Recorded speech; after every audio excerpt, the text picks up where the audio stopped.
Welcome to the 8-Bit Instructor Podcast, a show dedicated to helping you level up your instruction in order to craft authentic learning experiences for both you and your students. I'm your host, Lee Tucker, a high school English teacher and ed tech enthusiast, and I want to join you on your journey to becoming the best instructor that you possibly can.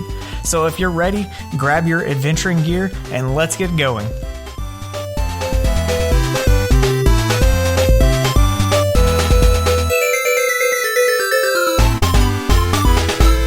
Hey, what's up, 8-Bit crew? Today is Thursday, May 20th, 2021, and this is episode 41 of the 8-Bit Instructor Podcast.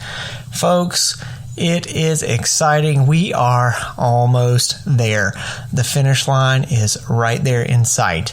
You know, I have 6 more days of class today. So I am excited. I am pumped. And I'm also working hard to get some stuff ready for next year because I finally have a little bit of time to do that. But hopefully you are hitting that kind of last little sprint to the finish line with maybe a week or two left of class. And just hang in there, as frustrated, as tired, as exhausted, as whatever you might be right now. The light at the end of the tunnel is getting brighter and brighter. And no, there is not a train that is attached to that. We are about to exit, and hopefully we'll have a really great summer and get back to some good things in the fall. In the meantime, I've got a great show for you lined up. Later on, I've got my final guest for this first season. Michael Matera joins me, and we talk a little bit of gamification, which is a great topic here at the end of the year because this is some stuff that you can work on putting together, getting ready for coming back in August, and it's some really great stuff that can be very beneficial in class. So you definitely want to stay on the line to listen to what Michael has to say about gamification and how we can implement it into our classes, no matter how simple or complex we might want to go with that. Before we get to that, though, let's take a look at some news and updates. And this week, there is really not a whole lot in education just because, you know, the school year is finishing up. But there was one piece of news from Google that I did want to share. And it's not anything that is going to specifically concern you as a teacher, but it is something to be aware of. And that is that Google Docs is going to use a canvas-based rendering rather than an HTML-based rendering for Google Docs. Now, that probably means nothing to you, and I don't even fully understand what that means either. But one of the things to know is that Docs is going to be updating the way it renders documents over the next few months. And for you, what that really means is being aware that it could affect the way some third-party extensions and add-ons work in Docs.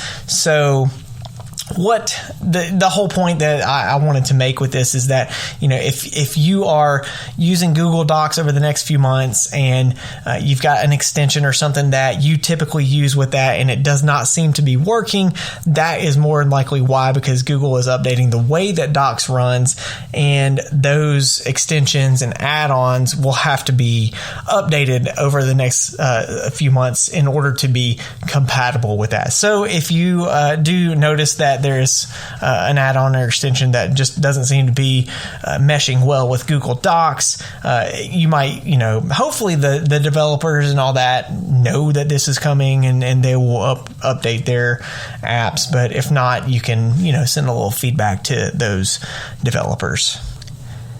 Well, that's it for news and updates. So we're going to go ahead and pop open the treasure chest so that we can get to the really good stuff later. So my tip for this week is actually one that can be very helpful as you wrap up this year, getting ready for next year.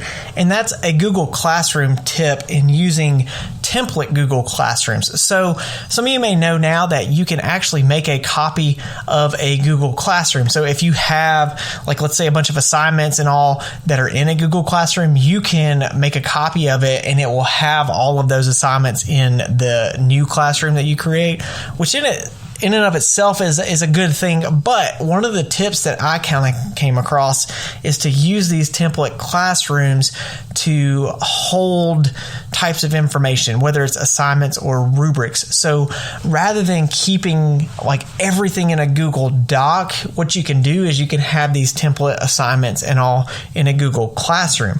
And the wonderful thing about it is now that you can add co-teachers, and that was an update a long time ago, but since we can add co-teachers, you can create a Google Classroom template class for your whole team. So I can add my other 10th grade lit teachers to a template Google Classroom. And what that ensures is that kind of across our team, we're all using the same kind of stuff. So I would, throw out there, the biggest thing I would say is to use rubrics that are common across your team. So you can create an assignment and then go ahead and create a rubric with that. And then the assignment name can just be something like, I might call it, narrative writing rubric.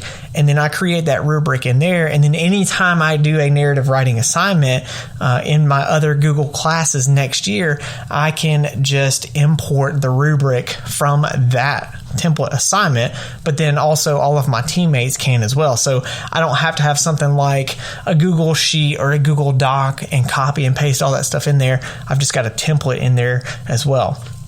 It can work just as well with assignments too. So any assignments that you used this year that you're going to want to use next year, go ahead and create that template classroom and copy those assignments in there using that reuse feature.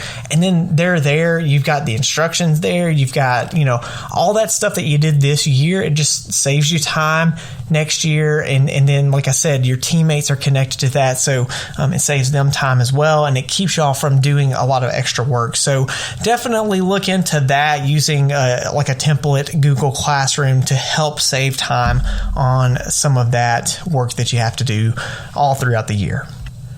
Michael Matera is a Milwaukee, Wisconsin-based 6th grade teacher and the author of Explore Like a Pirate, Gamification and Game-Inspired Course Design to Engage, Enrich, and Elevate Your Learners. Michael is a 2015 ASCD emerging leader with over a decade of teaching experience using interactive play, passion, and purpose-driven learning to transform the classroom in international public and private schools. A nationally recognized speaker, consultant, and presenter, Michael is the host of the long-running Well Played Education podcast and the founder of the annual Hive Summit, an annual event hosted every summer that welcomes thousands of teachers from around the world to a rich, dynamic online speaker lineup of free PD. And this week, Michael joins me, and we have a really good conversation about implementing gamification in the classroom and just some practical ways to do that. And that is going to be this week's boss battle.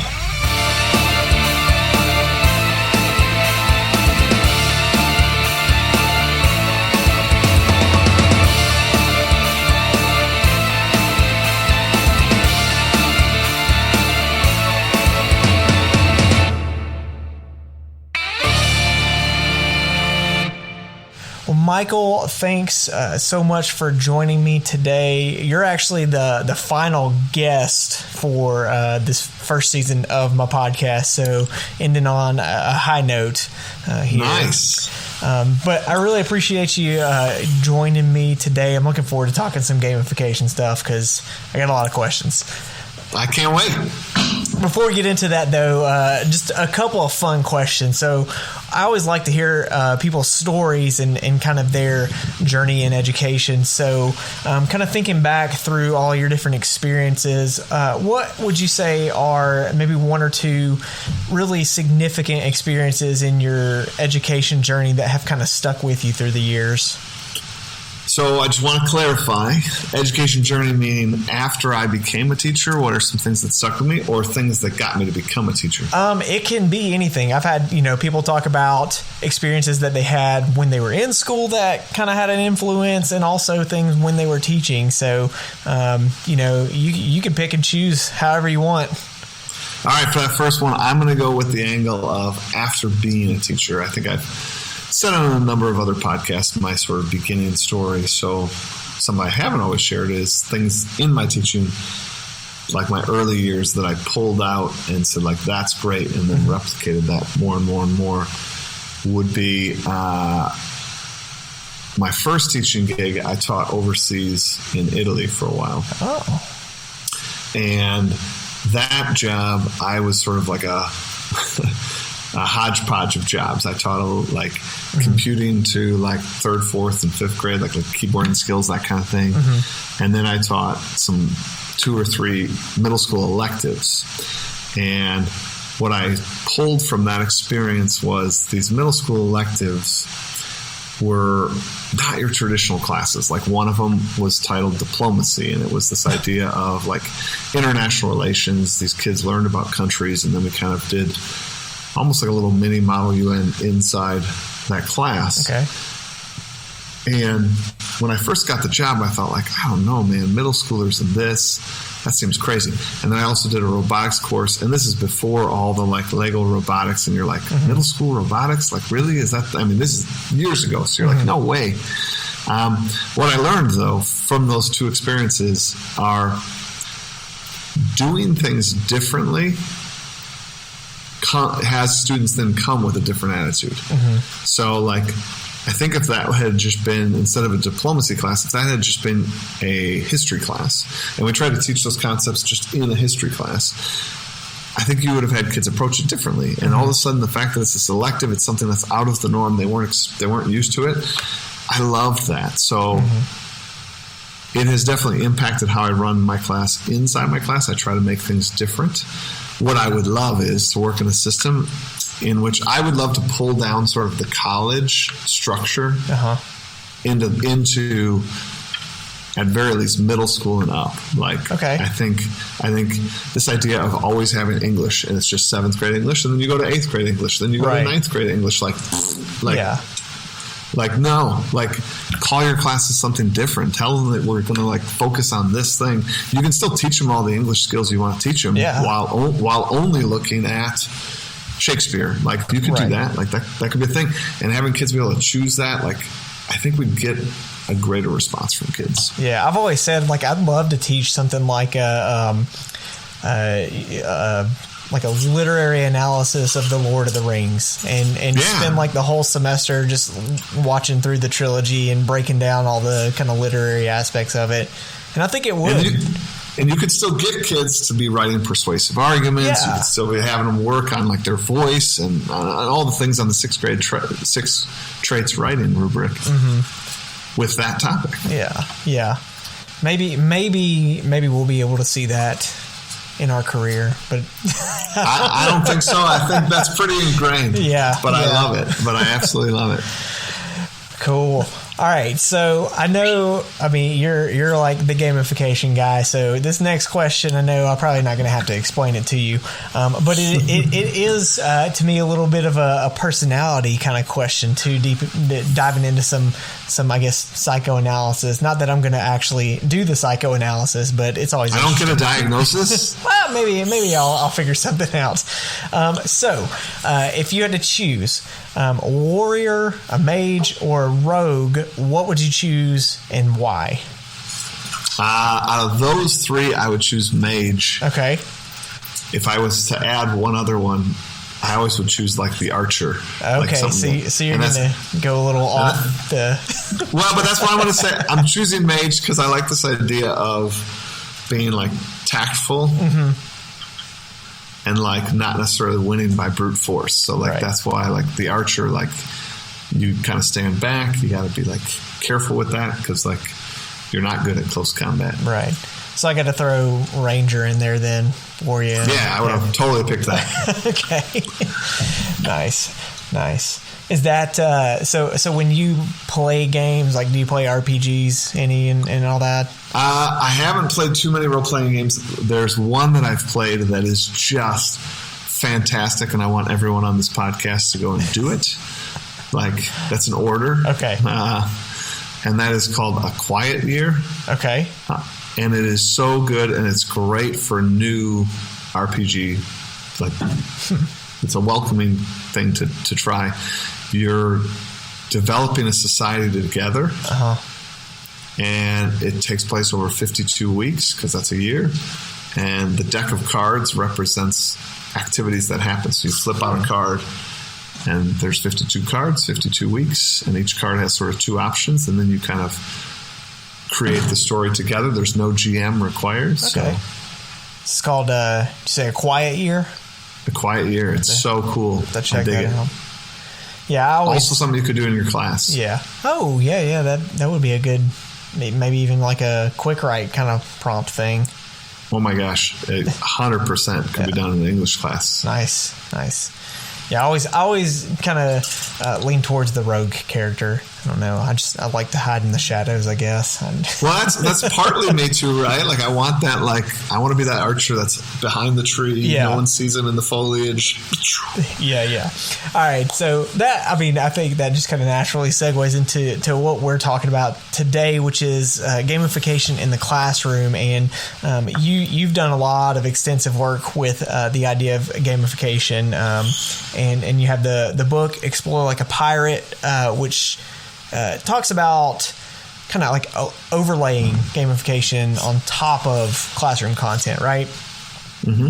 So, and I was saying before we started recording, I read it and finished it a couple months ago, and I literally just every kind of free time I've gotten in the last few months, I've been just taking notes and doing all this kind of stuff because, after reading that, it really hit with a lot of the stuff that I like doing in my class too, and I think kind of like you were talking about earlier, if we can frame it in that different way, just something as simple as changing that perspective, then we can kind of pull students in, right? It is such an amazing thing when sometimes a small degree shift can make the difference between seeing something and not seeing something. And I think this idea of laying a gamified framework over what you do is so needed in school, and it's so awesome for teachers, because I'm not saying you have to change like what you already do, what you already know about your content, maybe the projects you already run, the tests you've already written, that all can stay the same if you want. I'm talking about putting this framework over it. And as you do it more, you might find more connections, and you might start changing your tests or your quizzes, maybe. But like, you don't have to. And it's this framework that all of a sudden makes everything they do more connected. Group work, I think, becomes better because they feel more connected to each other. There's just a pulse. There's a pulse about gamification that gets everybody kind of excited. Okay. So, I mean, that kind of hits, I think, a little bit on why doing it, mostly for that engagement factor, right? For me, there's a laundry list. Okay. Definitely, I think the thing that I want to pause here and just point out to your audience that like gamification, I think everything we do should be student-centered. However, little asterisks there. Sometimes admin and teachers, I think, only focus on the student-centered, and I think where we've missed in the last few years is things should also be teacher-centered. Like if you're not fulfilled, right? How good of a teacher are you going to be? Yeah. Right. So what I like about gamification is it does motivate kids. It does excite kids. But what I also love about gamification is every single educator I know, I don't care if they're about to retire. I don't care if it's their first year. I don't care if it's their 17th year and they still got a bunch of years to go for retirement. Everybody is in it to see kids sort of excited. Kids dig into your content. And this is one of these symbiotic relationships. When you start to focus on student-centered and you get kids excited about learning, all of a sudden your teachers start to get a little more excited about teaching. And then all of a sudden, like you said, with how XP Lab somewhat ruined your life because you now are like rethinking everything. Right. That's an awesome story to tell, right? It means you are all in. You are passionate about your career, and your students then are also passionate about learning, and then it only makes you want to repeat the process. Right. And that's one of the things I would say, just because of the last couple of years, I've kind of slowly, gradually started getting a little bit more into it. And I think it has really sparked a lot more of a kind of a flame in me in enjoying what I do. Because for several years when it was just kind of test prep, it was miserable to be honest. And now it's like I enjoy going to work. No, I mean, like when you start to view it this way, people, I gotta tell you, like it changes everything and nothing at the same time. So in one respect, like you can do this slowly if you want. And in fact, I've been doing it 15 years and I'm still like, it's not done, right? Like you're constantly thinking, well, I could add this and now I add that. And now I'm going to take this away. This worked, but I'd rather do this other thing, right? Yeah. So you're constantly pruning, trimming, adding, but it is definitely always feels as though you are progressing. You are moving. You are changing education for the better for your students. And that's pretty addictive. Definitely. So if, this is kind of the standard question with this. If we're wanting to get started into this, let's just say, for example, somebody who doesn't have a ton of experience with gamifying, where would be a good starting point to start, I guess, overlaying some of these ideas? What are some of the key elements to kind of start implementing into the classroom with this? So I know it's going to sound incredibly simplistic, but there is a power and beauty in sometimes the simple answer.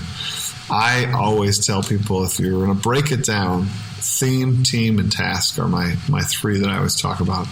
And theme is the thing you should start with. Okay. And theme doesn't even hey, educators out there that are listening, stop thinking right now of like Pinterest and how your room has to be Pinterest perfect. It doesn't. Like what I mean by theme is choosing a setting and then try to work that setting into even just your language. Like if you looked in my classroom right now, it looks like a standard classroom. There's some posters on the wall. That's about it, really. And there's some boards and a TV. So it doesn't mean that I've transformed my class into a medieval castle. Right. But I've applied that theme and use that theme. So I talk about guilds. I talk about, side quests, and I talk about, these various things that, their items they get are set in that world. And don't underestimate the power of language, right? Like we say it about reading, that it can take you anywhere. Yeah. Well, kids have a much larger capacity for an imagination than we do as adults. Sadly, we let that get shrunk down. So if you just are consistent with your language, if you start, instead of calling your homework, you start calling it missions. Right. I know it sounds silly. I know you're going to be sitting here saying no, that is not all I have to do. That is not the end of gamification, but it is a beautiful beginning. If you start to think through the language you use, tie it into your game, and start calling things by different names, right? Call your Google Classroom something else, call it the dojo or whatever, so that they have to go to the dojo and, and get their missions. There are kids, and I'm talking about 12th graders who are going to be like, that's cooler. I'm excited. I did 3 missions last night. You don't ever hear kids say well, I did my 3 homework assignments. That's lame. I don't want to do that. Right. And I know it sounds so simple, but sometimes, guys, the simple answer is the right answer. Yeah, that's true. So one of the big things that I kind of came away with is, the idea that you talked about using experience points, right? XP. So first of all, have you used experience points in connection with grades before, or? So that was one of the first questions I had to handle when I started my game. Do you connect or not connect these things? And The fastest way to get people in your game is to connect it to grades. The fastest way to get people disconnected from your game is also to attach it to grades. So I play the fact that we have 180-ish days with our students. So I take Vegas's approach. Like, the house will always win. Like, in time, the house will win. I'll get these kids into the game. I don't need to force it. I don't need to make it that, like, hey, you can only get an A if you, like, do these things, so make sure you do these things. So my game is completely separated. Now, with that said, over the years, I have figured out some areas where it can dovetail, but those are few and far between.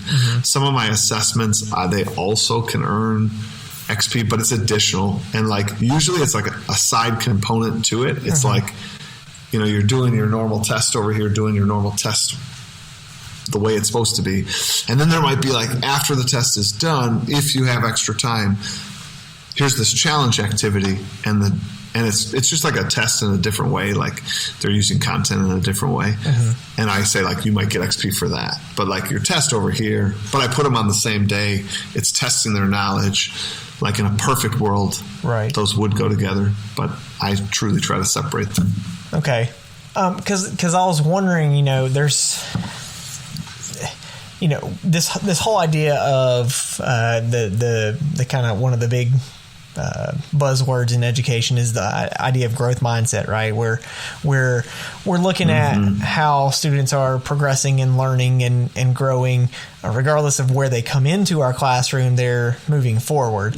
But then I also look at something like the grades is very counter to that, right? Like, you could do 100%. all the learning and all the growing, but still fail the standardized test at the end, and that's the one thing that they come away with, is that it doesn't matter about my growth, it's, you know, that test at the end. So I'm wondering, something like XP and using levels, could that help kind of shift the focus away from, I guess, maybe maintaining that grade, kind of this idea of, like, I start with a 100 and I just have to maintain it, versus in a level system? I mean, shifting the grading system, well, that's a much larger conversation. But I hear what you're trying to do. Like, so turning it on its head so that you start with 0 and work up, as opposed to kind of like do the first assignment and you technically have an A average. And so now maintain A, as opposed to, great, you got 10 points, but you need 1,000 points to get an A. Like, there is a lot of research that says, like, gaining and growing is more how we're built. Sustaining and maintaining is not how we're built, right? Like that's hard to do, right? Like, when you think about losing weight, when you first start, right, like, you're good. You get the goal and you don't eat as much. You exercise more and you lose those 10, 15 pounds. And then you're like, oh, that's all I want to do. I just want to lose 15 pounds. Now, how hard is it to, like, maintain the loss of 15 pounds? Oh, yeah. Right? Because you become less focused, right? You kind of shift into normal life. And same thing, when you already have the A, you kind of become complacent, like, I'm at an A. And not that their grade ends up being horrible. Maybe they end up with an A- or B+. That's not terrible. And again, I pretty much don't like grades in its entirety, but that's above my pay grade. I still have to do them. But, like, I would contend if they had to earn up to the A, that would be a better system, because then that kid would be at an A- and they wouldn't be getting complacent. They'd be like, I'm at an A-. I want to keep pushing for that next grade. But again, arguably, I think grades are silly and we should just do feedback. It should just be mentor-mentee relationship. Like, mentor-mentees, you're right. Like, when you're working alongside the carpenter, they don't say, like, you're a C- today. Right?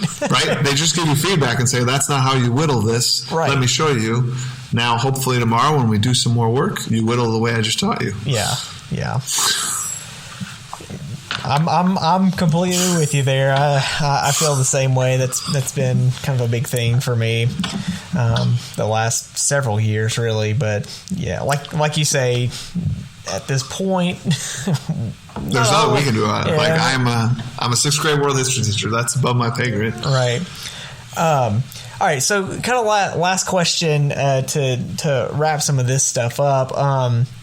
in the book, you talk a lot about kind of leaving the rules and all that kind of open and being very upfront in the beginning that things can change, things can be added or taken away or whatever.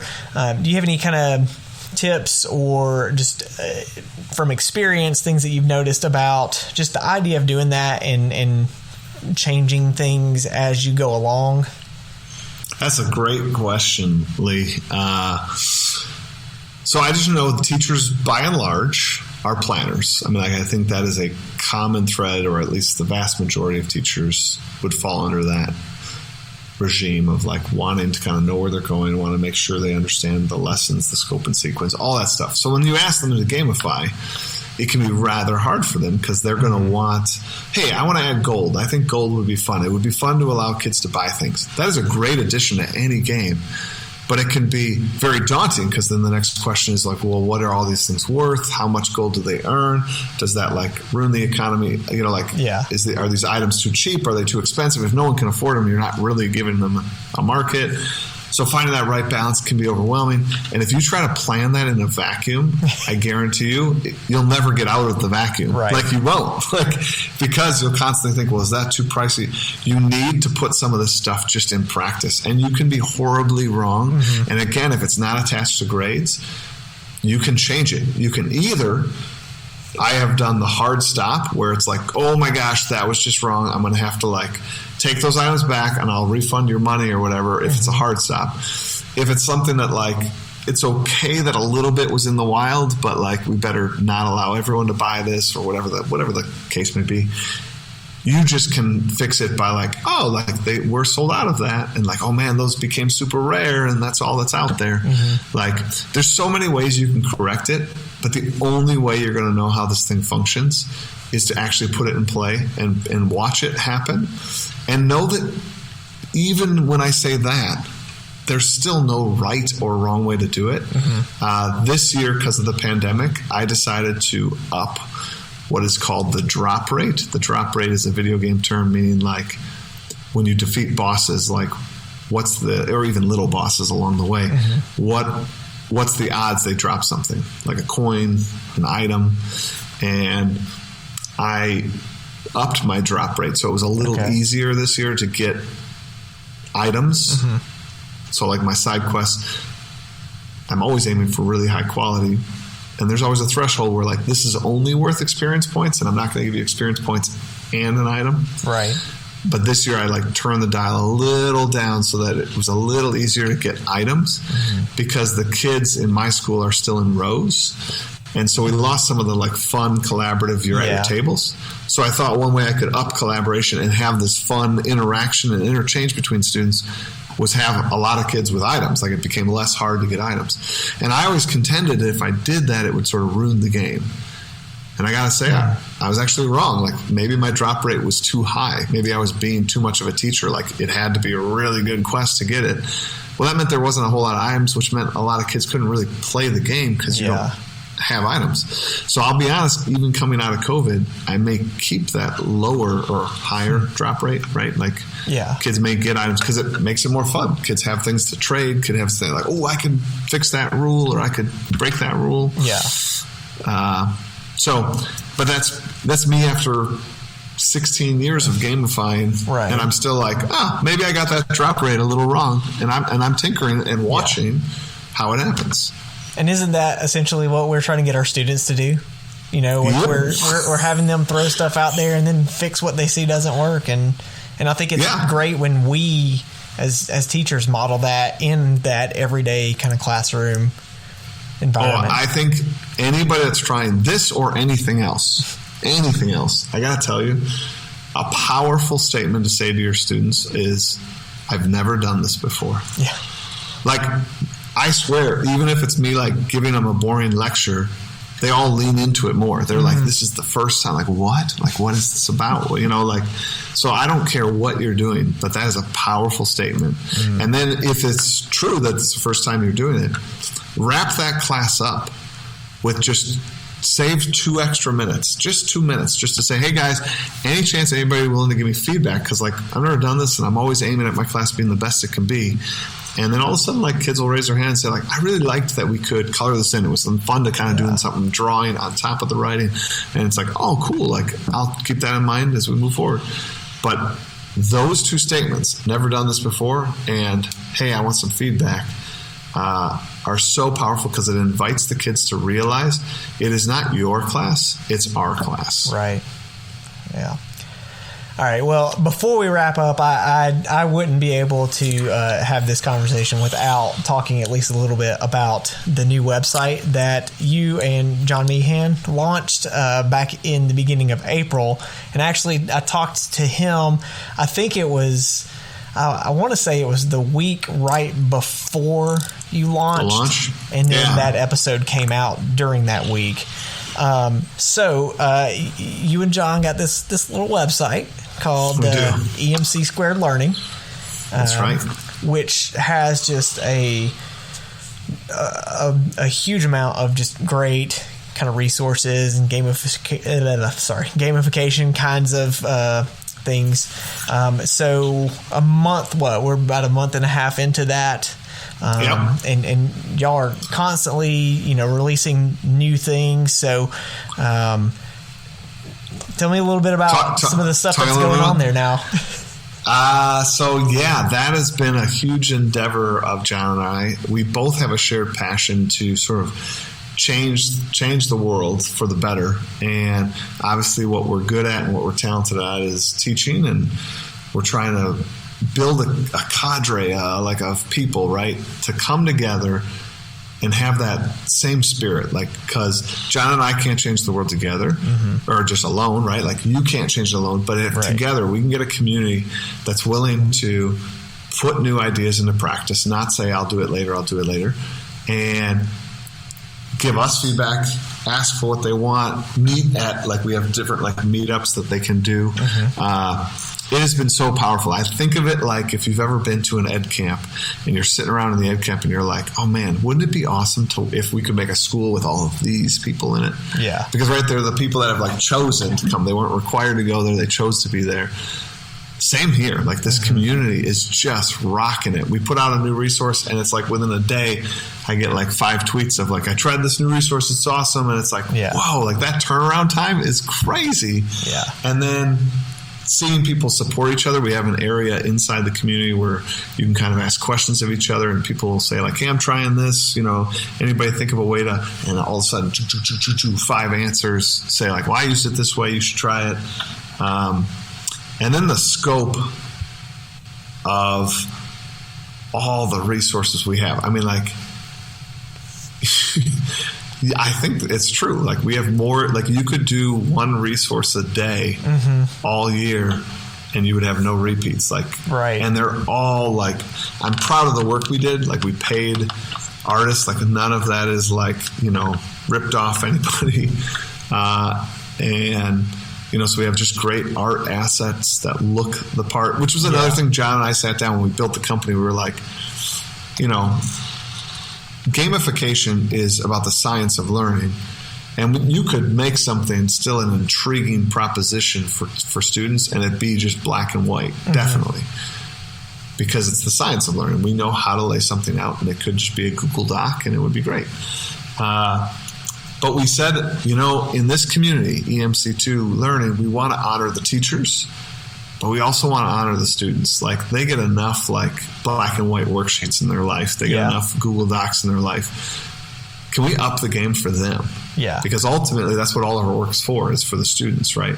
And so we decided to invest quite a bit in the art side of things because that is a piece, right? We first see it, right? It's just so true. And I see it with my students. I mean, I bring up those resources and they're yes, they know it's already going to be something awesome. Yeah. Same way. I'm the same way. I'll see a new one pop up there and oh, that's perfect. Yep, we're going to try this. We're going to try this. And that whole idea, I've never done this before. And I'll say that in class, hey, here's something new. And I've gotten a lot of good positive feedback, and the great thing is I've been able to give them very challenging stuff to do in class, but by formatting it in that way, they really get into it. I even had, I forget what the activity was that they were doing, but it was one of those, one of the longer slide kind of activities. And like I was walking around the room, and just one of the kids who has had a hard time being engaged all year long was like, "We need to do more of this." And I was like, sold. I was like, I absolutely love it. Some of my students, so I use some of the resources that are up there as aspects of my test. So like they'll do like quizzes to get the sort of standard, like, so I do a 2-part test. First part, I use quizzes just to do the rote sort of memorization. Like, do you know this vocab? But then the second half are like EMC2 resources. Like, all right, great. You have like 20 minutes now to, whatever, fill in the blank. Could use our action figures template. Could be the comic book creator. Could be like whatever. And my kids, I love this response. They're like, this doesn't even feel like a test. I don't even yet what I'm asking them to do is harder than any other test. They have to synthesize information. They have to pull it all from their head. There are no multiple choice questions here on this test to kind of guess at the essay. Right. You have to pull this in. There's a resource I use that's not up there yet, which I used the other day, in which kids worked together. It was a shared sort of test. But they were asked to do, what would that be, 32 different tasks. And I only had 5 kids working on this. And it was all empty buckets that they had to fill. There were no questions on there. Right. It was activities they had to do. There were 8 slides that were this activity. And let's see how many of these slides you can fill up. 8 slides of a different activity. Let's see how many you can fill up. And the kid said, this was the most fun test. I absolutely love it. And then I pointed out to him, this is super challenging. You basically wrote the test and answered the test and put a tremendous amount of content in here. And it was all you. And they were like, yeah. And they were like, but I loved it. They didn't know what to do with it. They didn't know what to do with it. But that's so awesome to hear kids want to step up. We are naturally curious as learners. But I think sometimes the way I don't want to be inflammatory, but we sometimes spoon feed kids. We assume, let me say this, we give instruction for the weakest link. Yeah. Which means for most kids in the class, they're like, I kind of get it. Now, between you and me, they don't get it. But what they mean to say is, I want to try it. Right. So let's say we were talking about writing thesis statements. Kids are terrible at that. That takes a really long time to learn it. Yes.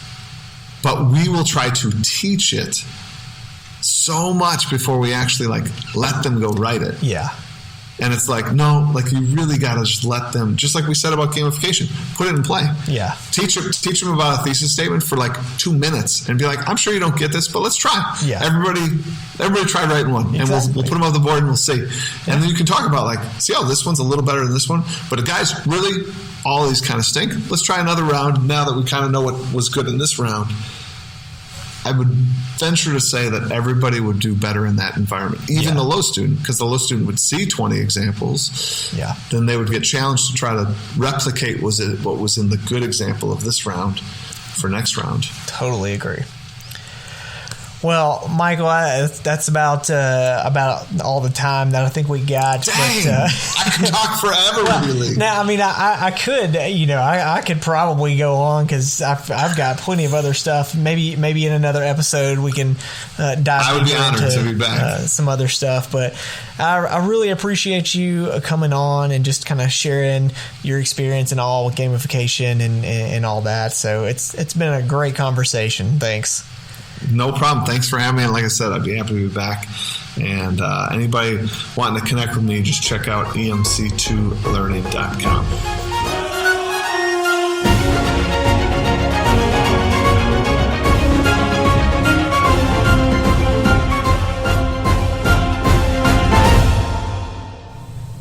So hopefully that conversation between Michael and I gave you some good ideas of new things that you can work on using in your classroom to help engage students more, which brings me to this week's question of the week.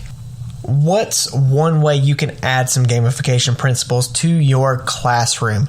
So after I read Michael's book, I was flooded with all kinds of ideas, and probably more ideas than I'm going to be able to implement at least next year. But one of the big things I am looking at doing is like a big overall gamification experience, leveling up and all that.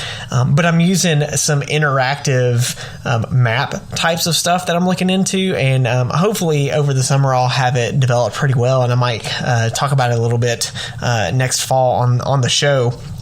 But I'm really looking forward to doing that, and I've been kind of getting some feedback from my students this year about it, and a lot of them have spoken really positive and said it was really cool, so definitely looking forward to that. But I'd love to hear your ideas of some things that you might do to implement gamification into your classroom. You can tag me on Twitter at Comic Socks, or you can use the hashtag 8BitCrew. Well, that will wrap up this episode of the show. Many, many thanks to Michael Matera for joining me today. Make sure to follow him on Twitter if you aren't already. He is at Mr. Matera. Definitely, if you are even remotely interested in gamification stuff, you should check out his book, Explore Like a Pirate. And of course, like we talked about at the end, he and John Meehan have that new website, emc2learning.com. And it is well worth it to check that site out. So definitely head on over there to see what kind of stuff they have. Thanks so much for listening. Make sure to subscribe to the show wherever you get your podcasts, Apple, Stitcher, Spotify, YouTube, Google, wherever. And of course, I want you to share the podcast with someone else who you think would enjoy listening to it, or anybody that might want to contribute to the show. I'm starting to kind of plan out stuff for next season. So if you have something that you'd love to share, I'd love to hear from you, and we can set up some time to talk about that. So until next week, stay safe. I'm proud of you guys for the work that you are doing. Hang in there. Stay strong these last handful of days. Keep getting out there. Keep giving it your best. Keep leveling up that teaching craft. And as always, may your swords stay sharp and your shields hold strong.